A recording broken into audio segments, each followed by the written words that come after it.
Hello guys, this video will go ahead and model a first little object here, but before we start I'll show you a few more things here.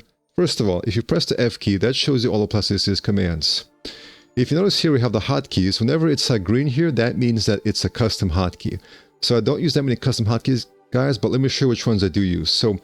So for box, cylinder, and for sphere, I've got those set to Shift 1, Shift 2, and Shift 3. So for example, corner box, Shift 1. Remember, you can just right click on this or click these three arrows and then change the shortcut. So for Shift 1, that's a box. For Shift 2, I've got that set to cylinder, and then Shift 3, sphere. Alright.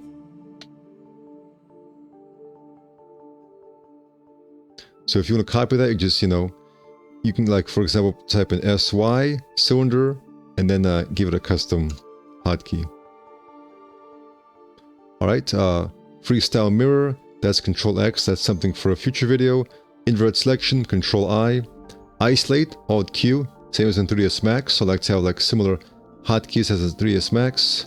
And guys, whatever you're used to, for example, if you come from Blender, try to use the same hotkeys throughout programs. It'll just make your modeling life a lot easier here.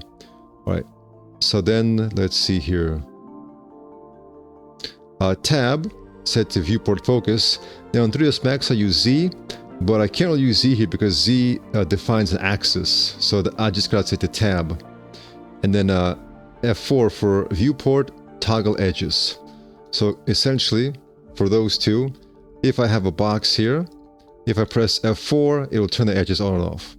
If you just want to see the forms without all the edges here. And then tab, that allows me to zoom in on certain objects that I've got selected here. So for example, if I select this, press tab, there we go. Press tab again, it'll zoom in on everything.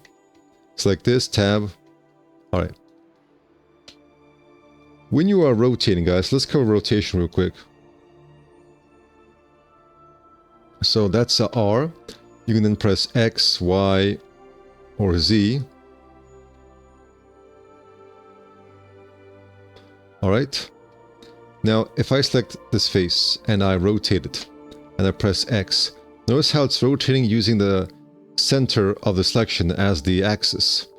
But let's say when I only rotate from, let's say, this edge. Well, you select it, you press R, you press at the bottom here V, set up a custom pivot right here. Let's say here, for example. And now, guys, when you press Z, so I'm going to rotate around there. Very, very handy, guys. Very useful. And real quick, guys, if you are interested in modeling furniture, I have a new course on how to make a variety of objects from fancy leather couches to chairs and a whole lot more. Link is in the description. Alright. Same for things like move and everything else. For example, if I select this and I rotate around at a crazy angle. Alright, let's say I want to go ahead and select this and move it. So I'll press G. So R for rotate, guys, G for move. Now, what if I want to move it, let's say, along this angle? Well, I can't do that. I can move it X, Y, and Z. But if I press V and I put it right here, now notice how I can move it on this Z axis right there. Or put it right there. Alright, guys. We also have freestyle move. So if I press F for freestyle, I can, for example, select this and move it, kind of freestyle it along these edges here. Also very handy, guys. So we have move, rotate, and scale. Scale is S. Once again, we have X, Y, and Z. You can also press V for that and scale it, let's say, from here. Now I can scale it like this, for example.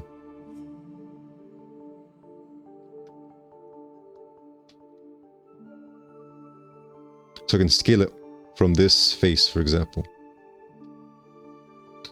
Alright, guys, so that is moving, rotating, and scaling, and also hotkeys. Alright, let's go ahead and make a little object here. I'm using a program called Pure for the references. I'm going to put it right here, just because I don't want anything here in the bottom left to be blocked, so put it right there. Let's start with something simple like that. So I'll press Shift 1. Or if you don't have that set to a hotkey, just click on the corner box. Let's say start right here in the very middle, origin, and then press C.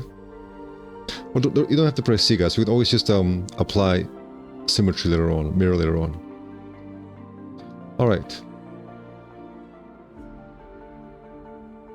In fact, to make it even easier, let's start off from this side, shall we? All right. And of course, I'll introduce to you guys some new tips and tricks as we go along here. First, we're going to set up, let's say, a little base area here. Let's Shift D and move that up. Okay, guys, here's how I can snap things while moving. So I'll go ahead and see where the gizmo is. It's at the center. I'll go ahead and press Z to move on the Z axis. Then you can hold Control to snap it. So let's say I snap it to, let's say, this vertex right here. All right, let's try that again. I'll move it up, G, and then Z. I'm going to snap it. I'm going to hold Control to activate snapping behavior and snap it right there. All right. Let's select this and then press D. Select that, press D, and select this and press D. Now, once again, guys, there are lots of ways to do something in any program, especially in Plasticity. So there were, probably like at least 5 different ways to do that, but we just chose this method right there for this video. All right. I'm going to go ahead and move this up. Right, we need to, for example, apply a big chamfer right there. We can then select both of these, hold down Shift, G, and then kind of move them both down. We also need to apply a chamfer right there. So, I'll quickly just press 2, select that, C. Once again, guys, I'm not going to focus too much on proportions. I'm just going to show you how to mount something like this in general. You can apply Alt-X afterwards. If you see, guys, that it's too wide, here's a quick little tip. G and then X. Now when you press Alt-X, X, and then Shift X, let's try that again. So you're just going to move it. Alt-X, X, Shift X. That's kind of a little quick way to make it even shorter, right? Without having to do anything extra. So just move it again. Alt-X, Shift X, boom. We can delete that for now. Alright, guys. I'm going to go ahead and select this and then QQ to balloon it together. Alright, it looks like we got a little bit of this happening here. It looks like there's like an inner area as well as like some glass here. So I'll select this, guys. Press O, almost like you're doing inset in the Polygon program, right? Inset here a bit. And then press D to move it inwards. Now I've got this happening here, guys, but all I have to do is select this, press D, and I'm going to automatically boolean it away. Very nice feature of CAD. Alright, we've got a little bit something extra here, like it's more recessed, so we'll go ahead and press O again. And then we'll go ahead and press D again. Let's say, for example, you want the inner screen to not be... Well, it looks like it is cut off here, so it's okay. But if you don't want that, guys, select this and press X. Now it's like this. Alright.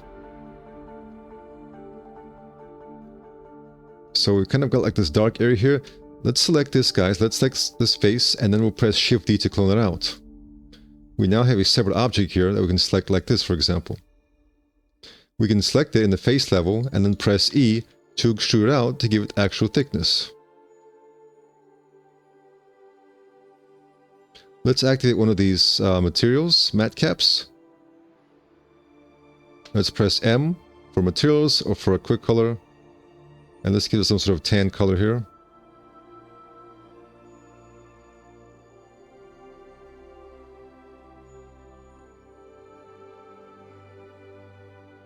Something like that. We'll select this, press M, and we give it a dark color. For the little blue area here, well, actually, let me select both of this and let me move down a little bit here, for example.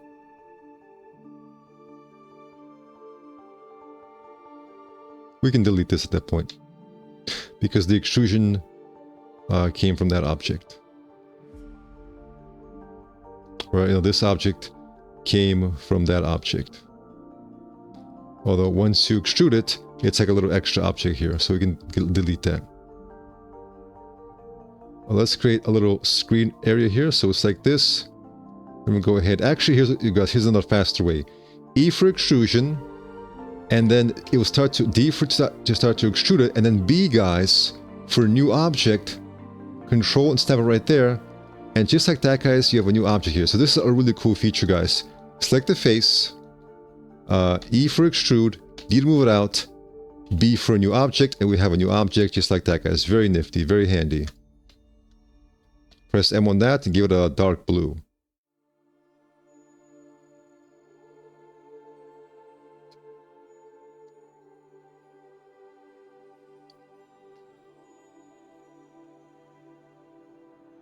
Alright. I will select these and then press D. A little bit of a fillet.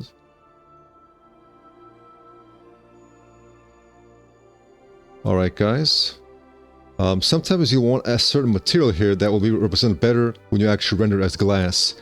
But if there is a glass here, guys, how we do that? Well, we need the glass to go over here, so I'll go ahead, let's say select this, and I will EDB. How do we get this? Well, guys, check it out. All we gotta do is select this and press X. We now have an object that can be used to represent glass if you actually render it with a more, professional render here. We now have a little glass that you can use. But for now, I will just, for example, have this hidden. I'll press H to hide it. Alt H to unhide everything. So Alt H, I can, for example, temporarily hide the glass, just because we don't want it to be kind of blocking up the place here. Alright, guys, all that's left is these small little fillets, as well as these little details here, which in the future video I'll show you how I can have a more uniform way for them. But for now, I'll do something simple, guys, as just let's have this. G to move it in. Let's Shift D to move it out. To clone it out. And then Shift D again. Now we don't want to move it on the X-axis, so we're going to press Shift X. Alright, guys, how do we get over there? Well, we'll go ahead and press Control D to use the Place tool. We're going to take that same object and put it right here, for example.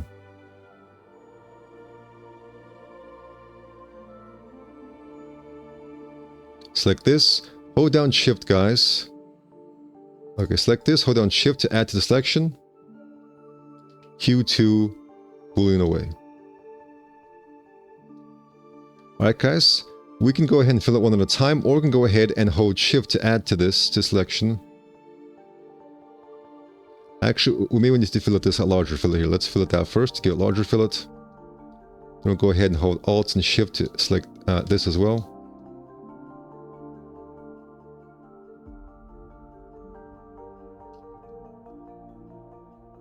Let's D and give this a smaller fillet. I'll go ahead and do this one as well. Now, guys, once again, a lot of times you can just ignore the smaller fillets, do that in render time, and use like a render time fillet. But just for the sake of demonstration, I'll show you how you can do it here as well. But then you can go in here and fillet all this, guys. Now let's see one of the fillet guys with the same value. Because right now we have to kind of fillet this, like go in here, fillet that, and then we have to go in here and like try and get the same fillet values on here to have them match up. We can also do something as simple as this, guys. I'll press Alt Z for transparency, and then select around here, for example, right? And then this, and then right here. So it's looking edges for multiple objects, right?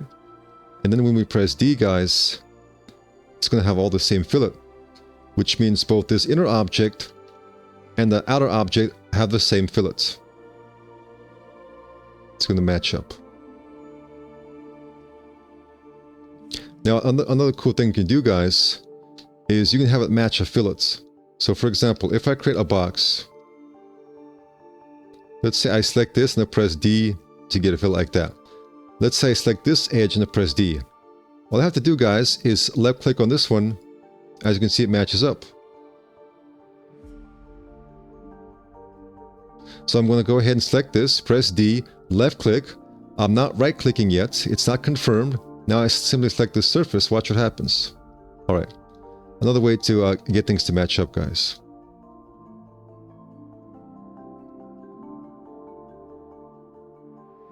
So I will select these edges. D, super large, left click on this, boom, matches up. Let's move this, G. Let's press V to move the pivot right there, Z to move it, hold Control to snap it to this face or edge or vertex. Now it's back where it needs to be. So guys, many ways to do things here. And if you want, give this a little bit of a screen effect, rounded screen effect like this. Select all this. And of course, guys, in the future videos, I'll show you how I can actually put little objects in here. So there are no like screws or anything in there in this video. Alt X, X, or Shift X if you're going the other way. Alright, guys. Now, typically, guys, when I'm working here, I don't like to combine it together. Let me show you what I mean. So, if I select this and I press Alt X, X, and then I press Q, I'm actually pulling it together. But I don't want it to do like that because I normally am going to mirror again. Typically, I will not actually boolean it together until I'm ready to export this.